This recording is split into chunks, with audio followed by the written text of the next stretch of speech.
בוקר טוב. בוקר יום ראשון חזק, עוצמתי ומפוצץ. תפסה אותי מחשבה באמצע ההליכה, אז אני בלי מיקרופון ככה, בטבע היפה שלנו, של חדרה. ותקשיבו, אני חשבתי על זה, אני מדבר על זה גם בהרצאות ובאימונים, בסדנאות שאני מעביר, במחירות, אבל זה רלוונטי להכל, לכל סוג של תקשורת. כשאנחנו מדברים אחד עם השני, מה הבעיה הכי גדולה? הבעיה הכי גדולה שאנחנו לא שומעים ולא מבינים. ולמה זה קורה? כי אנחנו, לא משנה אם זה בתקשורת בין אישית, ביחסים עם בני זוג, עם ילדים, או שזה בתקשורת עם לקוחות, מכל סוג שהוא, הבעיה הכי גדולה שאנחנו יודעים את התשובה. בן אדם שואל אותנו משהו, מנסה להבין משהו, מסביר לנו משהו, ואנחנו כבר יש לנו תשובה על קצה הלשון. ובלי להיכנס לכל המנגנונים של אבולוציה, של המוח, איך ההתנהגות של בני אדם עובדת, דברים שחקרתי, עזבו את זה בצד רגע, בצורה הכי פשוטה. והאמירה הזאת מוכרת. יש לנו פה אחד ושתי אוזניים.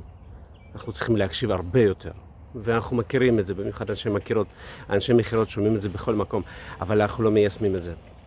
אז תעשו לעצמכם טובה, כשאתם מדברים עם מישהו ומישהו שואל אתכם משהו, מישהו מתנגד או מביע איזושהי התלבטות, אל תקפצו עם התשובה, כי התשובה שיש לנו היא על קצה הלשון. תתאפקו עם זה. עוד שנייה, עוד רגע, עוד דקה, תנו לו לסיים את המשפט, ואז תחכו עוד קצת.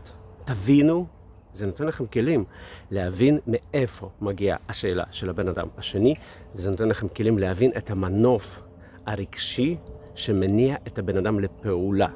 זה רלוונטי גם ביחסים, גם במחירות, גם בעסקים, בכל תחום.